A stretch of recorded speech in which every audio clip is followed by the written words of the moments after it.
शारणम् ॐ नमो लोय सब शारणम् ॐ नमो लोय सब शारणम्। आपने आपको आप में वर लिया, चेतना को स्वयं ही प्रखर कर लिया। वीतरागी प्रभु हे महावीर जिन, आदिनाथ प्रभु तुम हो तारण तरन। आपके दोई चरण में विनम्र नमन, आपके दोई चरण में विनम्र नमन। यस्य स्वयं स्वभावाप्ति प्रभावी कृष्ण कर्मणः, तस्मै संज्ञान रूपाय नमोस्तु परमात्मने, नमोस्तु परमात्मने। जय बोले अनंतानंद सिद्ध परमेश्वर भगवान की, प्रथम तीर्थंकर श्री ऋषभनाथ भगवान की, धर्म तीर्थ शासनायक अंतिम तीर्थंकर भगवान महावीर स्वामी की, परम पूज्य आचार्य भगवंत गुरु श्री पूज्यपाद स्वामी की, आचार्य भगवंत गुरु श्री वृक्ष सागर जी गुरुदेव की, मम दीक्षा गुरु आचार्य भगवंत गुरु श्री ब्रह्म सागर जी गुरुदेव की। सुबह अपन सारी बातों को समझ रहे थे। ये धन संपन्न, ये वैभव, सुबह आचार्य भगवंत चर्चा करते हुए सभी लोगों को संबोधन कर रहे थे और ये धन, ये वैभव से लोग अपने आप को भाग्यशाली समझते हैं। जिसके पास जितना धन वैभव हो, लोग उसी को कहने लगते आप तो बड़े भाग्यशाली हो। लेकिन वास्तविक देखा जाए दुनिया में भाग्यशाली कौन है? अच्छा घर, अच्छा मकान, अच्छा परिवार, क्या ये लोग भाग्यशाली हैं क्या? वह भरत चक्रवर्ती जो कि 6 खंड का अधिपति होते हुए भी, जिसका शासन बड़ा ही अकंप था, और भरत चक्रवर्ती जैसा राजा शायद ऐसा कोई दूसरा राजा हुआ हो, कह नहीं सकते। लेकिन ऐसा जिन्होंने 6 खंड पर विजय प्राप्त की, और 6 खंड जो कि एक आर्यखंड और 5 मलेच्छ खंड, ये अपना भारत देश तो उसके सामने एक अंश मात्र भी नहीं है। ये भारत देश है क्या? आज ऑस्ट्रेलिया हो, पाकिस्तान हो, कोई भी देश हो, बांग्लादेश हो, फ्रांस हो, रूस हो, चीन हो, ये सब आर्यखंड में ही गर्भित है। ऐसे कई देशों को मिला के यदि इकट्ठा किया जाए, उसके बावजूद भी ऐसे 5 और देशों को मिलाया जाए, इस प्रकार ये 6 खंड का अधिपति हुआ भरत चक्रवर्ती, जिसके अधीन 32,000 राजा जिसकी अधीनता को स्वीकार करते थे, और वह चक्रवर्ती जो कि 9 निधियों से विभूषित था, वह 9 निधियां जिसके माध्यम से आजीविका के जीविका के समस्त साधनभूत द्रव्यों की उपस्थिति किया करते थे। कोई भी विषय भोग की सामग्री यदि चाहिए तो 9 नदियां जैसी थी, काल महाकाल आदि जो सुलभता से विषय भोग सामग्री उत्पन्न किया करती थी, और 14 रत्न, वह 14 रत्न जो कि चक्र रत्न, चक्र छत्र, वह छत्र कैसा 12 योजन मतलब 144 किलोमीटर का वह छत्र। छत्र का काम, सेना कितनी भी सेना हो उस छत्र के नीचे आया करती थी। मान्यवर खड़ग दंड कड़का मणि चर्म, सेनापति गृहपति हाथी घोड़ा पुरोहित और कारीगर और युवती माने पटरानी, इस प्रकार के 14 रत्न जो कि एक से एक बढ़कर रत्न हुआ करते थे। और वह रत्न, चाहे कोई भी रत्न उठाओ, कोई भी रत्नों से वहां से लिया जाए, वह रत्न खड़ग नाम का रत्न, यह वह रत्न हुआ करता था जो सामने वाले शत्रु कितना ही बलशाली हो, उस बलशाली सेना के मनोबल को गिरा देना। क्योंकि जो युद्ध के मैदान में मन से हार गया, वह तन से भी हार गया, क्योंकि मन के हारे हार है, मन की जीते जीत है। तो ऐसी रत्न, कई रत्नों से वह भूषित था, और उसमें आता है चक युवती मतलब उसकी पटरानी। पटरानी के अंदर वो शक्ति हुआ करती थी, वह बल था कि यदि हीरो को हाथ में ले लेती तो ऐसे मसल देती थी जैसे आज अपन कोई लड्डू ले लें और हाथ से अपन यूं ही मसल देते हैं। ऐसे ही वह हीरो को हाथ में लेती और हीरे से वह चौक को फूट दिया करती थी, रंगोली बना दिया करती थी। वह चक्र, वह पटरानी की शक्ति, वह पटरानी के अंदर वह बल, ऐसी पटरानी। और भी विषय मिलता है उसकी 96,000 रानियां। कितनी? 96,000 रानियां, 32,000 आर्यखंड की और 32 विजयात पर्वत की और 32 ही मलेक्ष खंड की। इस प्रकार 96,000 रानियों से, जिसकी सेवा में तत्पर रहा करती थी। मान्यवर ऐसा है चक्रवर्ती का वैभव। ऐसा चक्रवर्ती के वैभव को देखकर अच्छे अच्छे राजा महाराजा नतमस्तक हो जाया करते थे। और भी आता है सेना के अंग, जो सेना के अंग जो सडांग कहते हैं, वह 6 प्रकार की सेना, हाथी, घोड़ा, रथ, पैदल चलने वाले योद्धा, देव सेना और विद्याधन सेना, ऐसी सेनाओं से वह भूषित हुआ करता था। जब चक्रवर्ती सभी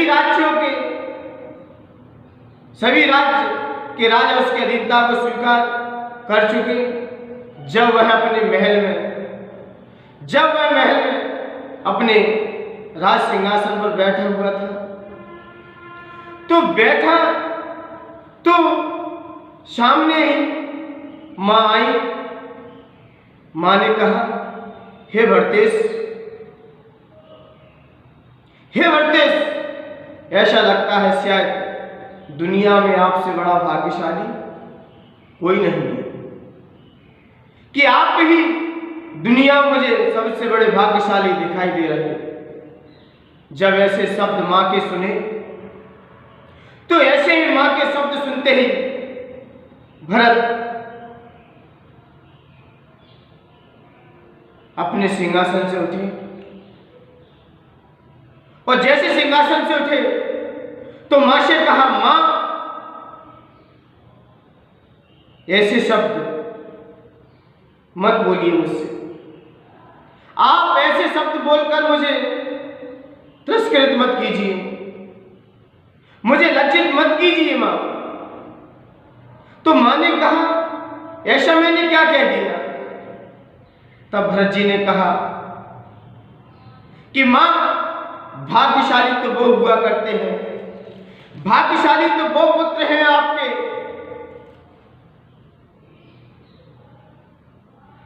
जो हर समय हर क्षण प्रभु आदिनाथ भगवान की दिव्य देशना को सुना करते हैं। वृषभसेन जैसे आपके पुत्र जो गर्दन पीठ पर विराजमान, जो गर्दन बनकर समोसन में बैठे हुए हैं, वो सबसे बड़े भाग्यशाली हैं। और वो भाग्यशाली है,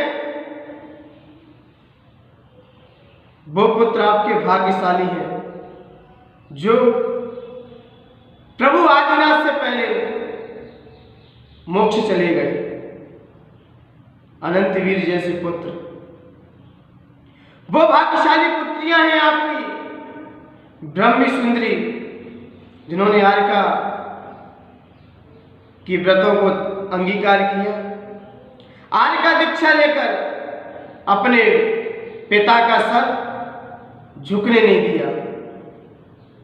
बाहुबली जैसे पुत्र ये आपके भाग्यशाली हैं। ये विभूति, ये राज संपदा से कोई भाग्यशाली नहीं हुआ करते। यदि हम इनसे भाग्यशाली माने अपने आप को मान्यवर, तो ये हमारी अज्ञानता का परिचय है। क्योंकि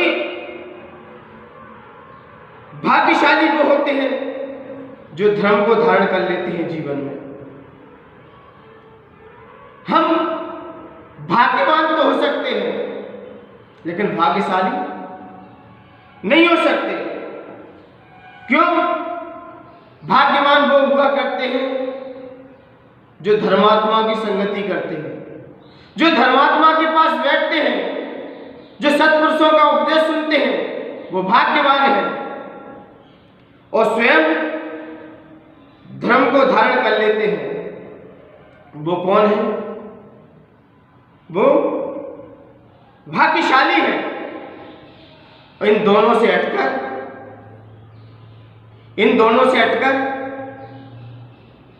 कोई भव्य आत्मा जाकर सिद्धालय में जाकर विराजमान हो जाती है। जब हम इन दोनों से हट जाए, वो प्रभु, वो भगवत्ता इन दोनों से हटकर ही हमारे जीवन में आती है।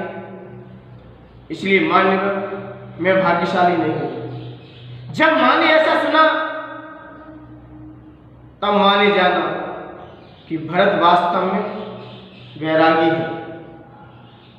भरत के अंदर भेद विज्ञानता है, भरत के अंदर वह दिव्य आत्मा बोल रही है। इससे मालूम हो रहा है कि वास्तव में भरत को भी आत्म बोध है। मान्यवर, ये धन संपदा से ही हम अपने आप को भाग्यशाली समझें तो मान्यवर, तुलसीदास ने भी लिख दिया है। तुलसीदास ने भी अपनी गाथा में लिख दिया है कि शुद्ध दारा लक्ष्मी पापी के भी हुए, शुद्ध दारा लक्ष्मी पापी के भी हुए, संत समागम हरि भजन तुलसी दुर्लभ हुए। मान्यवर, इस संसार में दो चीज बहुत दुर्लभ है। एक संतों की संगति, एक प्रभु का भजन, यही संसार में दुर्लभ है। बाकी शुद्ध दारा लक्ष्मी पापी के भी होती हैं। अच्छे महल, अच्छे मकान, धन संपन्नता, ये तो आपको पापी के भी यहां मिल जाएंगे। ये तो जो संसार में प्राणी रहा करते हैं, ना इन्हें धर्म से मतलब, ना पूजा विधान से मतलब, ना दान से मतलब, ये तो पापी के भी हैं। क्योंकि धन संपन्नता में व्यक्ति इतना अपने आप को भाग्यशाली समझ लेता है, इतना समझ लेता है कि इसकी कहने भी की कोई मेरे पास परिभाषा नहीं है। क्यों? जब एक मधुमक्खी बेचारी घूमती हुई एक राजन के दरबार में पहुंची। राजा विराजमान थे, तो राजन विराजमान थे तो जाके मधुमक्खी सर से लेके पैर तक आके नीचे गिर पड़ी। कहां गिरी? पैरों में आके गिर पड़ी। तो जैसे ही पैरों में गिरी तो मान्यवर, तब राजन ने अपने मंत्री पुरोहित आदि को बुलाया। बोले ये मक्खी आई और आते ही मेरे पैरों में आके गिर पड़ी, इसका क्या रहस्य है? तब उसमें से एक सैनिक बोला कि राजन, कल ही मधुमक्खी मेरे पास आई और मेरे भी पैरों में आके गिर पड़ी। तब वहां पर विज्ञ मंत्री खड़े हुए, उन्होंने विचार किया, उन्होंने अपना मंथन किया, अपना चिंतन रखा और उन्होंने कहा यह मधुमक्खी वो शिक्षा दे रही है कि राजन, कि मधुमक्खी जो अपने ही मुंह से उस छत्ते को बनाती है, उस रस को इकट्ठा करके छत्ते को बना दिया करती है, रस लेके आती है और रस को छत्ते में भरती रहती है और भरते भरते छत्ते भर जाते हैं और उसका वह भोग भी नहीं कर पाती। जब भोग करने का समय आता तब तक वह मर जाती है। ऐसे ही राजा ने आपको शिक्षा दे रही है कि आपने धन वैभव को आपने इकट्ठा कर लिया है और इस धन वैभव को आपने यदि इसका भोग नहीं कर पाया तो आप मक्खी की तरह भी पैरों में गिर पड़ोगे। क्योंकि धन की तीन ही गति होती है, दान, भोग, विनाश। या दान करो या भोग लो या लास्ट में विनाश तो होना ही है। इसलिए मधुमक्खी आपको शिक्षा दे रही है कि धन वैभव हमने जोड़ रखा है, सब यहीं पड़ा रह जाएगा। जैसे मधुमक्खी आपके चरणों में गिर रही है, ऐसे ही सारी संपत्ति जो आपने महल आदि बना के रख लिए सब यही छूट जाएगी। मान्यवर, ये धन वैभव, स्त्री पुत्रियां, ये तो पापी के भी होती है। मान्यवर, संतों की संगति करते हैं, प्रभु की भक्ति करते हैं, वही दुनिया में भाग्यशाली लोग हुआ करते हैं।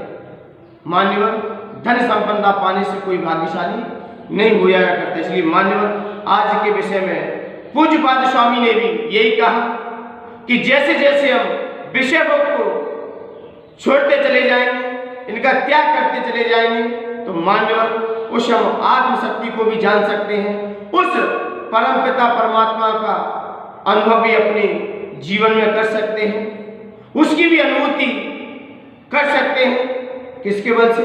जैसे जैसे हम विषय भोग सामग्री से हटते चले जाएंगे। इसलिए मान्यवर, आप अपने आप को अपने आप को भाग्यशाली बनाने का प्रयास कीजिए। ये धन संपदा तो सबके पास हुआ करती है, इसलिए मान्यवर अपने जीवन में उस विषय भोग से व्रत होते होते अपने उस आत्म तत्व को जानने का प्रयास कीजिए। उस आत्म तत्व को जान लिया आपने, वास्तव में वही जीव इस संसार में धन्य है। यही उसी का जीवन मान हुआ करता है, उसका जीवन ही पवित्र और पावन हुआ करता है। इसलिए मान्यवर आपको यह जीवन मिला है, बड़ा अमूल्य है। और